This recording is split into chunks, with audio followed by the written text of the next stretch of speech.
สบายดีทักทายสบายดีอันนี้แม่นดอกไม้ดอกตะเวนพี่น้องงามงามดอกบักใหญ่สีแดงอันนี้ดอกกำลังจูมพี่น้องมันมีอยู่สี่ดอก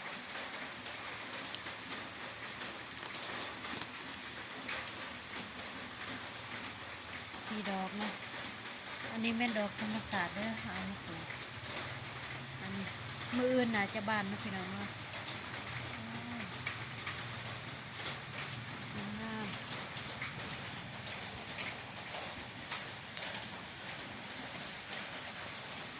อันนี้เป็นดอกกุหลา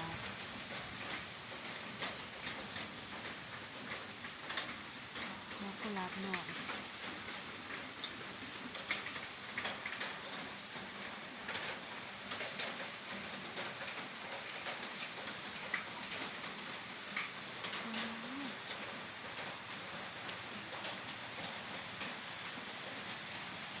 เมื่อนี้แม่นฝนตกนะพี่น้องเนาะอันนั้นเป็นกกมักย่อมแต่ว่าหมากตลอดเลยพี่น้องตลอดแรงตลอดพ้นเลย